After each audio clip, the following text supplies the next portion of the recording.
তো নিজেকে পরিবর্তনের চেষ্টা করতে হবে। আল্লাহ তাআলা কোরআনে বললেন, হে নবী তুমি যত দাওয়াত দিবে দাও, যত কোরআন শোনাবে শোনাও, কিন্তু যারা বেঈমান কাফের নেমো খারাম হবে, যারা মানার নয় তারা মেনে নেবে।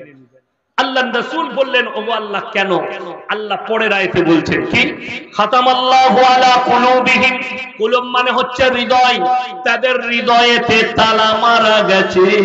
তারা এত পাপ করেছে, এত অন্যায় করেছে, তাদের দিলেতে পাথর হয়ে গেছে, তাদের দিলকে আল্লাহ তালা মেরেছে। খাতামাল্লাহু আলা কুলুবিহিম ওয়া আলা সামিহিম, আর তাদের কানেতে মোহর মারা গেছে, তাদের কানে আল্লাহ মোহর মেরে দিয়েছে। খাতামাল্লাহু আলা কুলুবিহিম ওয়া আলা সামিহিম ওয়া আলা আবসারিহিম গিশাওয়া ওয়া লাহুম আযাবুন আযীম, তাদের চোখেতে পর্দা পড়ে গেছে, লজ্জা শরমের মাথা খেয়েছে, তারা আর আল্লাহর রাস্তায় ফিরবে না। এরপরে আরেকটা পয়েন্ট শুনলেন আমার ভাই, ওয়ালাউ আন্নানা নাযালনা ইলাইহিমুল মালায়েকা ওয়া কাল্লামাহুমুল মাউতা ওয়া হাশারনা আলাইহিম কুল্লা শাইইন কুমুলা মা কানু লিয়ুমিনু ইল্লা আন ইয়াশা আল্লাহ ওয়ালাকিন্না আকতারাহুম ইয়াজহালুন। হে আমার বিশ্বনবী বলো, ওয়ালাউ আন্নানা নাযালনা ইলাইহিমুল মালায়েকা, মালায়েকা মানে হচ্ছে ফেরেশতা। মালায়েকা মানে কি? ফেরেশতা। আমি আল্লাহ যদি এদের কাছে ফেরেশতা পাঠাই, ওয়া কাল্লামাহুমুল মাউতা, আর যারা মারা গেছে তারা যদি কবর থেকে উঠে যায় আর বলে আল্লাহ কবরে যা আযাব রেখেছে, আল্লাহ কিয়ামতের দিনে তোমাদের জন্য জাহান্নাম মারাত্মকভাবে প্রস্তুত করেছে, এই ফেরেশতারা যদি বলে, যারা মারা গেছে তোমাদের পূর্বপুরুষ, তারা যদি কবর থেকে উঠে এসে বলে, হে আমার নবী, তারপরও যারা বেঈমান কাফের হবে মারার নয়, তারা কখনো মেনে নিবে না। তসলিমা নাসরিনের মতো হারামের আওলাদকে যতই দাওয়াত দাও, দাওয়াত পাবে না, আল্লাহ কবুল করবে না। কেন? তার দিলেতে আল্লাহ মোহর মেরে দিয়েছে। নাজিয়া ইলাই খান এই হারামের আওলাদ আর হিদায়াত পাবে না। কেন? আল্লাহ তার দিলেতে মোহর মেরে দিয়েছে। প্রতিনিয়ত রাসূলকে গান, কোরআনকে গালি, আল্লাহকে গালি, এতে ইসলামের কোনো যায় আসবে না, এটা মাথায় রাখবেন। সবাই নিয়ত করুন, আজ থেকে আমরা কেউ নামাজ ছাড়বো না। জোরে বলুন না ইনশাআল্লাহ। নিজের পরিবারকে নামাজের দাওয়াত দেন, নিজের পরিবারের কাছে নামাজ নিয়ে আসুন। আজকে আপনার বাড়িতে বরকত নেই কেন? আপনার বাড়িতে নামাজ নেই। আল্লাহ রাসূল সাল্লাল্লাহু আলাইহি সাল্লাম হাদিস বর্ণনা করেছে, যারা 5 ওয়াক্তের নামাজি হবে আল্লাহ তাদের রুজিতে কোনোদিন কমি দিবেন না। আল্লাহ রাসূলের হাদিস, যারা আল্লাহর রাস্তায়, যারা দ্বীনের পথে থাকবে, আল্লাহ তাআলা মৃত্যুকাল পর্যন্ত তাদেরকে ইজ্জতের রুজি দান করবেন। আমার ভাই, আপনি 5 ওয়াক্তের নামাজি হন, আল্লাহ আপনার মৃত্যুকাল পর্যন্ত অভাব দিবে না, ইজ্জতের রুজি দেবেন। আল্লাহর যতগুলো আযাব আছে সব থেকে মারাত্মক আযাব হচ্ছে অভাব। যদি বলেন এটা বুঝবো কি করে, শুনেলেন, আং সান সুকি সরকার মায়ানমারে রোহিঙ্গা মুসলিমদের উপরে অত্যাচারের বুলডোজার চালিয়েছে, বহু রোহিঙ্গা মুসলিমকে হত্যা করেছে এবং বহু মুসলিম বাংলাদেশে পালিয়ে এসেছে সপরিবারে। তারা আশ্রয় শিবিরে আশ্রয় নিয়েছে। একটা মিডিয়ার সামনে তারা রোহিঙ্গাদের কয়েকটা মেয়ে মুখ ঢাকা দিয়ে বলছে, আমরা অভাবের জ্বালায়, আমরা পেটের জ্বালায়, আমরা দেহ ব্যবসা পর্যন্ত করেছি। এত অভাব, এত মারাত্মক আযাব।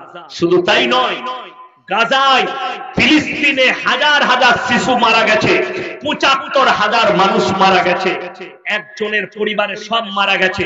সেই মহিলাটার কাছে 3টে শিশু আছে, আর সেই মা কি বলছে জানেন? যদি মানুষের মাংস খাওয়া জায়েজ হতো, আমি নিজের শরীরের মাংসগুলো কেটে রান্না করে আমার বাচ্চাকে খাওয়াতাম। অভাব এত বড় জিনিস। পানি নেই, বাচ্চা পানির জন্য কাতরাচ্ছে। শুনেলেন, পানির জন্য কাতরাচ্ছে, মারা দোয়া করছে। ইসরায়েলের মতো হারামের আওলাদরা পানির পাইপ পর্যন্ত বন্ধ করে দিয়েছে, পানির ব্যবস্থা পর্যন্ত বন্ধ করে দিয়েছে। আল্লাহ এত বড় কুদরতওয়ালা, মাজলুমের দোয়াকে আল্লাহ কবুল করেছে। গত এক সপ্তাহ আগে মুষলধারার বৃষ্টি, এত বৃষ্টি হয়েছে যে আল্লাহ পানি জমিয়েছে, গাজার মানুষের আর পানির অভাব হয়নি। জোরে বলুন সুবহানাল্লাহ। অভাব আল্লাহর মারাত্মক। এক বছর আগে তুরস্কে ভূমিকম্প, একটা মানুষ 10 মিনিট আগে ভূমিকম্পে কয়েকশো মিলিয়ন ডলারের মালিক, কয়েকটা বিল্ডিং এর মালিক, কিন্তু যখনই ধ্বংসস্তূপ হয়ে গেল ভূমিকম্পে, সেই লোকটার পরিবারে 5 জন বেঁচে গেছে। সেই করোড়পতি লোকটার কাছে এমন পয়সা নাই যে 2টো রুটি কিনে খাবে। সেই মানুষটা 5টা রুটির জন্য অভাবের লাইনে দাঁড়িয়েছে। তার নাম আল্লাহ। জেনে রেখে দিবেন, আপনি ডাল দিয়ে ভাত খাচ্ছেন, বাড়িতে আলু সানার ডাল দিয়ে ভাত খেয়েছেন, আল্লাহ শুকর আদায় করুন। আল্লাহ তুমি হালাল রুজি দিয়েছো। অভাব যাদের কাছে আছে তাদেরকে জিজ্ঞেস করো, অভাব আল্লাহর কত বড় আযাব। যাদের কাছে খাবার নেই তাদেরকে জিজ্ঞেস করো। আমার একজন উস্তাদে মুহতারাম উত্তরপ্রদেশে, তিনি মায়ানমার কয়েকবার সফর করেছেন। আমি জিজ্ঞেস করলাম, হযরত आप तो म्यांमार गए हैं, रोहिंग्या वालों के साथ ऐसे हालत कैसे हुई? তিনি কি বললেন জানেন উত্তরে? বললেন, मैं कई मरतबा सफर किया, वहां पर मदरसा भी एक था, और मैंने जब गया तो उन लोगों से पूछा कि उनका हालत ऐसे थे कि वो ना नमाज पढ़ते थे, ना रोजा रखते थे, दारू पीते थे, उनका चलना फिरना जंगली की तरह था, जंगल के लोगों की तरह था। इसीलिए अल्लाह का अजाब आई। আমি যখন গুজরাটে পড়াশোনা করি, গুজরাটের কচবুজ বলে একটা জায়গায় ভূমিকম্প হয়েছিল। যদিও তারিখটা আমার মনে নেই, ইউটিউবে সার্চ করলে পাবেন কচবুজের ভূমিকম্প। আমি তখন স্টুডেন্ট, ওই কচবুজে ওইখানে পড়ি, গুজরাটের সুরাটে কাফলেতা মাদ্রাসা জামিয়াতুল কিরাত কাফলেতায়। আমার উস্তাদে মুহতারাম কারি ইসমাইল বিসমিল্লাহ, আমি তিনার মাদ্রাসায় পড়েছি গুজরাটে। যখন ওই কচবুজে দিনটা ছিল শুক্রবার, ফজরের পরে ময়দানে ক্রিকেট খেলছি, পুরো বিল্ডিং সাপের মতো লাগছে, আমরা মাথা ঘুরে পড়ে গেলাম। কয়েক মিনিটের পরে খবর আসছে পুরো কচবুজ ধ্বংস হয়ে গেছে। খবর নেওয়া হলো যে কচবুজে আল্লাহ এত বড় ভূমিকম্প দিলেন, 3 তলা বিল্ডিং মাটির নিচে, পাশে মসজিদ, আল্লাহর ঘর দাঁড়িয়ে আছে, কিচ্ছু হয়নি।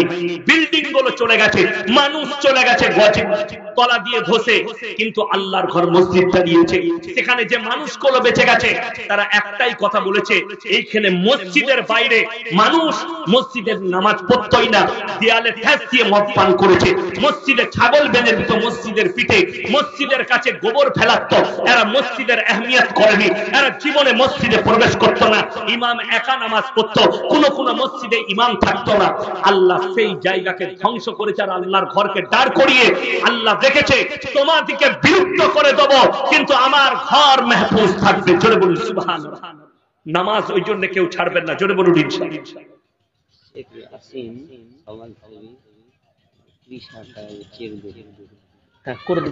ইনশাআল্লাহ এক্ষুনি ভাই দেখুন, শেখ ইয়াসিন আমার নামেই নাম, সমাজসেবী, উনি 30,000 টাকার চেক দিয়েছেন। কি বুঝলেন? আল্লাহ তাআলা উনার হায়াতে বরকত দেখ, বলুন আমিন। আল্লাহ তাআলা উনাকে জাযায়ে খায়ের দান করুন। উনার পরিবারের পূর্বপুরুষ যিনারা চলে গেছেন, আল্লাহ তুমি তাদের সকলকে জান্নাতবাসী করো, তাদের কবরের দিকে জান্নাতুল ফিরদাউসের দরজা খুলে দাও। আল্লাহ এই ভাইয়ের কারোবারে বরকত দাও, রুজি রোজগারে বরকত দাও। আল্লাহ তাআলা উনার সম্মানকে আল্লাহ বৃদ্ধি করে দাও, বলুন আমিন। আল্লাহর ঘরে দান করেছে, আল্লাহ তুমি ওই ভাই ইয়াসিন ভাইয়ের দিকে তোমার রহমতের হাত বাড়িয়ে দাও, বলুন আমিন। আমার ভাই, দোয়া তো আমার দিল থেকে বেরিয়ে গেছে, আর আমার নামে নাম যখন দোয়া সব জায়গাতেই হবে ইনশাআল্লাহ। কথাটা বুঝতে পারেন? মনে থাকবে শেষ বক্তার হাতে আমার হাতে 30,000 টাকা দিয়েছিল। আমি কালকের জলসাতেও বলতে পারবো যে আমার হাতে 30,000 দিয়েছিল। আমার প্রত্যেকটা ভাইকে বলছি, নামাজ কেউ ছাড়বেন না, বলুন ইনশাআল্লাহ। আল্লাহ যদি আগামীতে এই গ্রামে কোনোদিন আমাকে আনায়, আমি যেন দেখতে পাই মসজিদ ভর্তি মুসল্লি আছে, আমার মনটা ভরে যাবে। আপনাদের লেগে আরো দোয়া বের হবে। মসজিদটা সুন্দর চকচকে করা বড় জিনিস নয়, এসি লাগানো বড় জিনিস নয়। মুসান্নাদ ইবনে আবু শাইবার হাদিস শুনেলেন, আপনার চোখ দিয়ে পানি আসবে। রাসূল সাল্লাল্লাহু আলাইহি সাল্লাম হাদিস বললেন, হে আমার সাহাবীরা শোনো, মুসান্নাফ ইবনে আবু শাইবার হাদিস, কিয়ামতের পূর্বে মসজিদগুলো মুসল্লিতে ভরে যাবে। সাহাবীরা বললেন, ইয়া রাসূলুল্লাহ, সেই মুসল্লিগুলো কেমন হবে? নবীজি বললেন, তারা হবে সুদখোর মুসল্লি, বড় বড় অট্টালিকা বাড়ি বানাবে, শপিং মল বানাবে, কিন্তু ঈমানদার কেউ থাকবে না।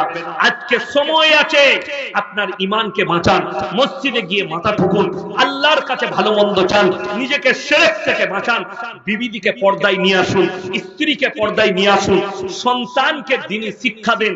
এই একটা মোবাইল 15,000 টাকা দাম, ঠিক বললাম না ভুল বললাম? আপনার কষ্ট হচ্ছে না আপনার সন্তানকে কিনে দিতে, কিন্তু একটা মানে কোরআনের দাম কত? 250 থেকে 300 টাকা, ঠিক বললাম না ভুল বললাম? আপনি আপনার মেয়েকে 250 টাকা দামি একটা কোরআন কিনে দিতে পারলেন, স্কুল থেকে এসে তুমি এই মানে কোরআনটা পড়বে। আপনি বুখারী শরীফ বাংলাটা এনে দিতে পারলেন না, হে আমার মা, স্কুল থেকে এসে এই বুখারী শরীফটা পড়বে, তার মধ্যে তারবিয়াত আসবে, তার মধ্যে দ্বীনি কালচার আসবে। আপনি দিয়েছেন, সেই মেয়ে স্কুল থেকে এসে মোবাইল, টিউশন থেকে এসে মোবাইল, সারা রাত মোবাইল, তো সেই মেয়ে পালাবে না তো কে পালাবে? কথাটা বুঝতে পারেন? বড় কষ্ট লাগে। আপনি আমাদিকে দোষ দিচ্ছেন, মোবাইলকে দোষ দিচ্ছেন, আপনি নিজের দোষটা গোপন করতে চাইছেন। আজকে বর্তমানে সব থেকে বড় অপরাধ, আজকে আপনাদের এখানে নেই কিন্তু আমার বর্ধমানে আছে, আমি নতুন নতুন দেখতে পাচ্ছি, মুসলিমরা বিয়েটা সুন্নত না সুন্নত নয়? সুন্নত। কিন্তু অবাক হবেন, বর্তমানে যে যুগটা এসছে, একটা ইমামকে নিকাহ পড়িয়েছে, ইজাব কবুল করিয়েছে, তাকে 1000 টাকা দিতেও গায়ে লাগে আমাদের, ঠিক বললাম না ভুল বললাম? অথচ সেই মুসলিম ডিজে ভাড়া করে 3 দিন গান বাজাচ্ছে। আপনাদের এখানে নাই, আমাদের বর্ধমানে আছে। আছে? আচ্ছা, ভালো, ডান্স করবেন আন্ডার প্যান্ট পরে, কি বলবো, বড় কষ্ট লাগে। আচ্ছা, গান বাজনা হারাম না হালাল? হারাম। তাহলে কেউ যদি বিয়েতে গান বাজায়, তাহলে সে হালাল কাম করলেন না হারাম? হারাম। আমি 1 সপ্তাহ আগে লাইভ একটা বক্তব্য দিয়েছিলাম বীরভূম ডিস্ট্রিক্টে, যে মুসলমান দাড়ি রেখে মাথায় টুপি লাগিয়ে 5 ওয়াক্ত নামাজ পড়ে হারামখোর বাজনার সাথে গান ড্যান্স করে ঘুরছে। আমার বর্ধমানের কথা বলছি, আপনাদের এখানে বাস্তব সত্য কথা বলছি, এটা মিথ্যা নয়। এই মেম্বারে এসে স্টেজে বসে আছি, কোরআন হাদিসের কথা বলছি। মিথ্যা হলে আল্লাহ আমার জুবানকে যেন বন্ধ করে। এই কথাটা মিথ্যা হলে আল্লাহ যেন আমার কিয়ামতের দিনে হিসেব নেয়। আমি মিথ্যা বলিনি, বানানো কথা বলিনি। মুসলমান বুগি বুগি ড্যান্স করছে বিটির বিয়েতে, বেটার বিয়েতে। আমি চ্যালেঞ্জ ছুড়ে বললাম, এই মৌলবীরা বসে আছে, আমি চ্যালেঞ্জ ছুড়ে বলছি, তাদের কখনো নেক সন্তান জন্ম হতেই পারে, সেই সন্তান, সেই বিয়ের সন্তান নেক হবে না যে বিয়েতে হারাম কাজ হয়। 5000 টাকা ভাড়া করে গান বাজনা করছে, অথচ ইমামকে 1000 টাকা দিবে না ইজাব কবুল করানো। এটাই তো সমাজের দূর অবস্থা। আপনি জিজ্ঞেস করুন, রাসূলের জামানায় নিকাহ কোথায় হতো? মসজিদের ভেতরে। কোথায় বললাম? মসজিদের ভেতরে। আর এখন হচ্ছে প্যান্ডেল। বিয়ের দিন ঠিক করেছে, বাপ গেছে, বেটা গেছে মেয়ে দেখতে। এখন তো আমাদের সমাজে এসছে, আমাদের বর্ধমান নাম দিয়েছে আশীর্বাদী, নতুন সিস্টেম, আশীর্বাদী। কি করছে? ইসলামের মতো আংটি পড়াপড়ি করছে ছেলে আর মেয়ে। ইজাব কবুল করানোর আগে মেয়েটাকে টাচ করাটাও জিনা করার গুনাহ হবে। কথাটা বুঝতে পেরেছেন না পারেননি? যদি বলেন কেন, তার সঙ্গে তো বিয়ে হচ্ছে। ইজাব কবুল করানোর আগে বিয়ের দিনে বিয়ে ভেঙে যায়, ঠিক বললাম না ভুল বললাম? যদি বলেন প্রমাণ, তো মোবাইল খুলে নেন। আমার বর্ধমান জেলার কথা বলছে, বিয়ে ঘরে মুসলমানরা গোশত নিয়ে মারামারি করেছে, খাওয়া নিয়ে দিয়ে বিয়ে ভেঙে। আপনারা হাসছেন, সত্য ঘটনা, এটা মিথ্যা নয়। বাংলাদেশের ঘটনা 1 সপ্তাহ আগে কার, বিয়েতে গোশত কম পড়ে গেছে, লাঠি নিয়ে মারামারি দিয়ে বিয়ে ভেঙে গেছে মুসলিমদের, আমি কথা বলছি। তাহলে সেই ছেলে মেয়েটা যদি আগে রিলেশন করে থাকে, হারাম না হারাম নয়? জিনা করার পাপ হবে। বড় কষ্টটা কি জানেন? মোবাইল দিয়ে দিচ্ছে মেয়েকে, বিয়ের আগে 1 মাস কথা বলছে প্রেম প্রেমিকের মতো। আরে দুঃখটা ওই জায়গায়, আমার কষ্টটা ওই জায়গায়। সবাই নিয়ত করুন হারাম কাজ থেকে বাঁচবো, জোরে বলুন ইনশাআল্লাহ। লাস্টে বলবো, আল্লাহ যাদেরকে মাল দিয়েছে তিনটে লোক যদি হাত পাতে তাদের হাতকে ফিরিও না। কটা লোক বললাম? কথা বলে না। তিনটে, ওয়াআতিদাল কুরবা হাক্কাহু ওয়াল মিসকিন ওয়াবনাস সাবিলি ওয়ালা তুবাদদির তাবদীরা। এক নম্বর, ওয়াআতিদাল কুরবা, কাছের গরীব যদি তোমাদের কাছে হাত পাতে। আমি এক্ষুনি হাদিস শোনালাম, তোমার পাশের বাড়িতে কে বসবাস করছে দেখো, সে হিন্দু হোক, দলিত হোক, আদিবাসী হোক, যে ধর্মেরই হোক, ক্ষুধার্ত হলে খাবার দাও, বস্ত্রহীন হলে বস্ত্র দাও, বিপদে পড়লে পাশে দাঁড়াও। কেউ যদি আপনার কাছে হাত পাতে, টাকাটা দিবার সময় একটাই কথা ভাববেন, আল্লাহ তুমি আমাকে দেনেওয়ালা বানিয়েছো, আমাকে হাত পাতনেওয়ালা বানাও। এটা শুকর আদায় করবেন আল্লাহ, যে আল্লাহ তুমি আমাকে দেনেওয়ালা বানিয়েছো। এক নম্বর, ওয়াআতিদাল কুরবা, তোমার কাছের গরীব যদি হাত পাতে তুমি তার হাতকে ফিরিও না, যা হোক দিয়ে দাও। ওয়াল ইয়াতামা ওয়াল মাসাকিন, এতিম আর মিসকিন যদি হাত পাতে তাদের হাতকে ফিরিও না। ওয়াবনাস সাবিলি ওয়ালা তুবাদদির তাবদীরা, আর মুসাফির যদি তোমাদের কাছে হাত পাতে, এই তিনটে ব্যক্তি হাত পাতলে কোরআন কত সুন্দর বলে দি, ইন্নাল মুবাদদিরিন কানু ইখওয়ানাশ শায়াতিন ওয়া কানাশ শাইতানু লিরাব্বিহি কাফুরা। যারা অপব্যয় করে তারা হচ্ছে শয়তানের ভাই। শয়তান জান্নাতি না জাহান্নামী? তার ভাই হলে কোথায় যাবে? জাহান্নামে যাবে। যদি বলেন অপব্যয় কাকে বলে? ইসলাম বিরোধী কাজ। কি কাজ বললাম?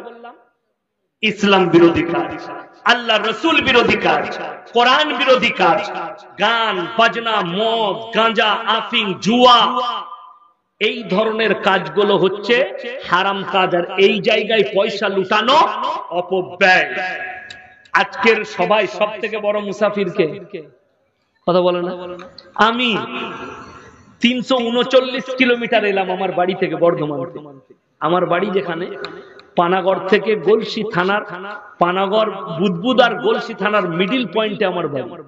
আমার থানাটাই বর্ধমান জেলার শেষ থানা, গলসি থানা। আমার একটা গ্রাম পড়ি, গলসি থানা শেষ। আমি 339 কিলোমিটার এলাম। আমি সব থেকে বড় মুসাফির। আপনারা অনেক টাকা দিয়েছেন।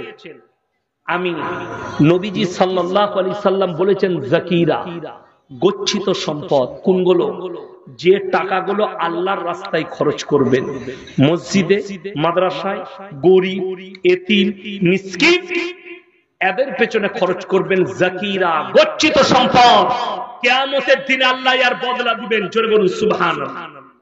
আমার ভাই, আপনারা অনেক দিয়েছেন, আমি চাইবো না। আমি খালি বলবো, 10 জন আল্লাহর বান্দা 500 করে টাকা আমার হাতে কে কে দিবেন? 10 জন। আমি মুসাফির মানুষ, দোয়া করে যাব, দোয়া দেবো গাড়িতে যেতে যেতে, ফজরের নামাজে দোয়া করবো। আমার ফজর তো রাস্তাতেই হবে।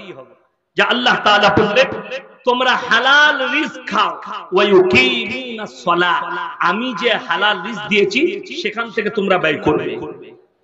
ওয়াল্লাযীনা ইউমিনুনা বিমা উনজিলা ইলাইকা ওয়া মা উনজিলা মিন ক্বাবলিক, এটা চতুর্থ নম্বর।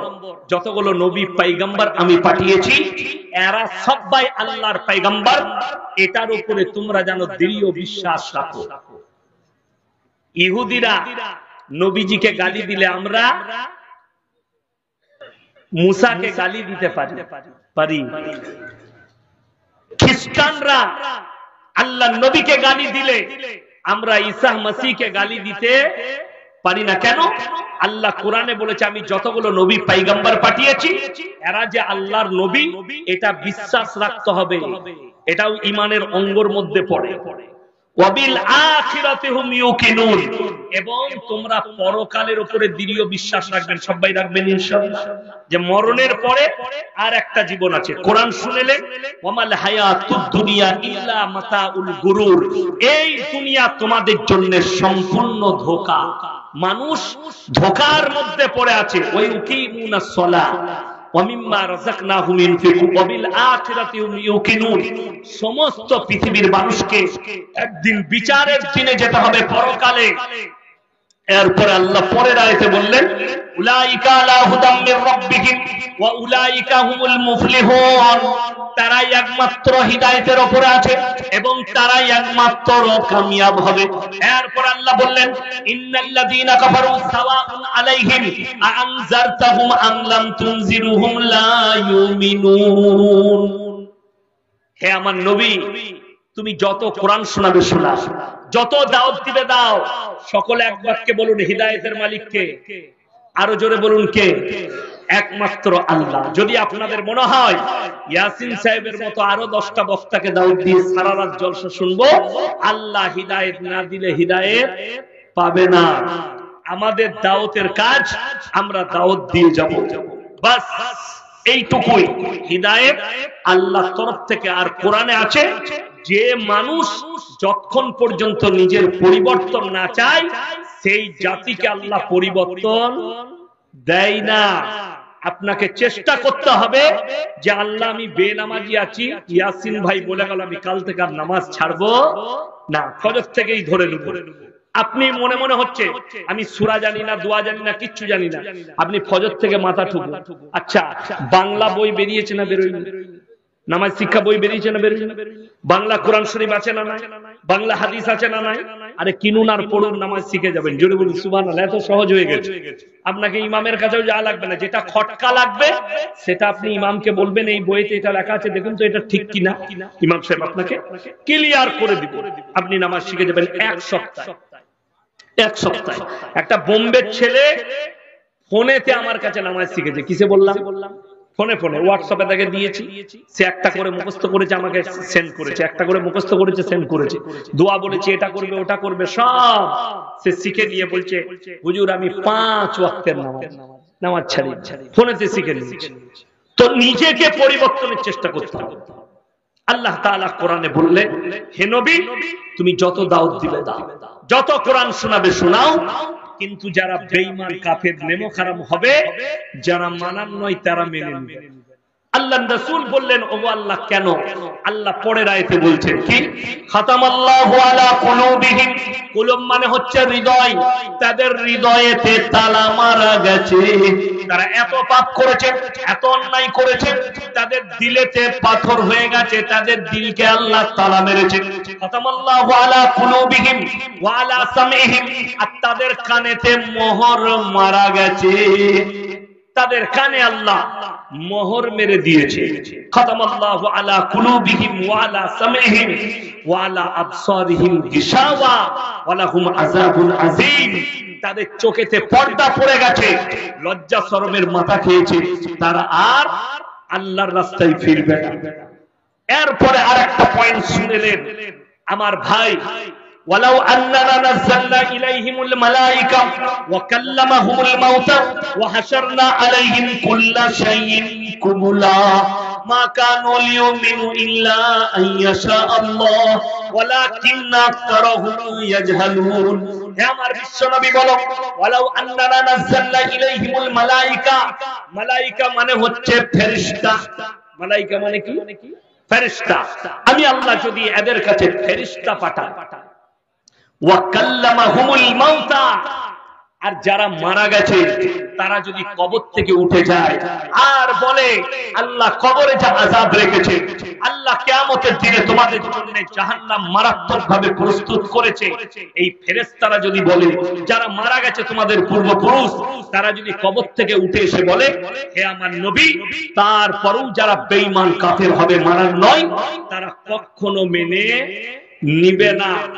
তসলিমা নাসরিনের মতো হারামের আওলাদকে যতই দাওয়াত দাও দাওয়াত পাবে না, আল্লাহ কবুল করবে না। কেন? তার দিলেতে আল্লাহ মোহর মেরে দিয়েছে। নাজিয়া ইলাই খান এই হারামের আওলাদ আর হিদায়াত পাবে না। কেন? আল্লাহ তার দিলেতে মোহর মেরে দিয়েছে। প্রতিনিয়ত রাসূলকে গান, কোরআনকে গালি, আল্লাহকে গালি, এতে ইসলামের কোনো যায় আসবে না, এটা মাথায় রাখবেন। সবাই নিয়ত করুন আজ থেকে আমরা কেউ নামাজ ছাড়বো না। জোরে বলুন না ইনশাআল্লাহ। নিজের পরিবারকে নামাজের দাওয়াত দেন, নিজের পরিবারের কাছে নামাজ নিয়ে আসুন। আজকে আপনার বাড়িতে বরকত নেই কেন? আপনার বাড়িতে নামাজ নেই। আল্লাহ রাসূল সাল্লাল্লাহু আলাইহি সাল্লাম হাদিস বর্ণনা করেছে, যারা 5 ওয়াক্তের নামাজি হবে আল্লাহ তাদের রুজিতে কোনোদিন কমি দিবেন না। আল্লাহ রাসূলের হাদিস, যারা আল্লাহর রাস্তায়, যারা দ্বীনের পথে থাকবে আল্লাহ তাআলা মৃত্যুকাল পর্যন্ত তাদেরকে ইজ্জতের রুজি দান করবেন। আমার ভাই, আপনি 5 ওয়াক্তের নামাজি হন, আল্লাহ আপনার মৃত্যুকাল পর্যন্ত অভাব দিবে না, ইজ্জতের রুজি দেবেন। আল্লাহর যতগুলো আযাব আছে সব থেকে মারাত্মক আযাব হচ্ছে অভাব। যদি বলেন এটা বুঝবো কি করে, শুনেলেন, আং সান সুকি সরকার মায়ানমারে রোহিঙ্গা মুসলিমদের উপরে অত্যাচারের বুলডোজার চালিয়েছে, বহু রোহিঙ্গা মুসলিমকে হত্যা করেছে এবং বহু মুসলিম বাংলাদেশে পালিয়ে এসেছে সপরিবারে। তারা আশ্রয় শিবিরে আশ্রয় নিয়েছে। একটা মিডিয়ার সামনে তারা রোহিঙ্গাদের কয়েকটা মেয়ে মুখ ঢাকা দিয়ে বলছে, আমরা অভাবের জ্বালায়, আমরা পেটের জ্বালায়, আমরা দেহ ব্যবসা পর্যন্ত করেছি। এত অভাব, এত মারাত্মক আযাব। শুধু তাই নয়, গাজায়, ফিলিস্তিনে হাজার হাজার শিশু মারা গেছে, ৭৫,০০০ মানুষ মারা গেছে, একজনের পরিবারে সব মারা গেছে। সেই মহিলাটার কাছে 3টে শিশু আছে, আর সেই মা কি বলছে জানেন?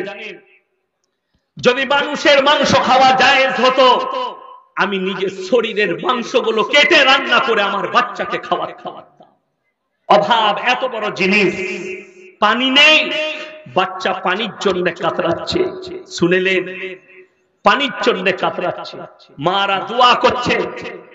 ইসরায়েলের মতো হারামের আওলাদরা পানির পাইপ পর্যন্ত বন্ধ করে দিয়েছে, পানির ব্যবস্থা পর্যন্ত বন্ধ করে দিয়েছে। আল্লাহ এত বড় কুদরতওয়ালা, মাজলুমের দোয়াকে আল্লাহ কবুল করেছে। গত 1 সপ্তাহ আগে মুষলধারার বৃষ্টি, এত বৃষ্টি হয়েছে যে আল্লাহ পানি জমিয়েছে, গাজার মানুষের আর পানির অভাব হয়নি। জোরে বলুন সুবহানাল্লাহ। অভাব আল্লাহর মারাত্মক। 1 বছর আগে তুরস্কে ভূমিকম্প, একটা মানুষ 10 মিনিট আগে ভূমিকম্পে কয়েকশো মিলিয়ন ডলারের মালিক, কয়েকটা বিল্ডিং এর মালিক, কিন্তু যখনই ধ্বংসস্তূপ হয়ে গেল ভূমিকম্পে, সেই লোকটার পরিবারে 5 জন বেঁচে গেছে।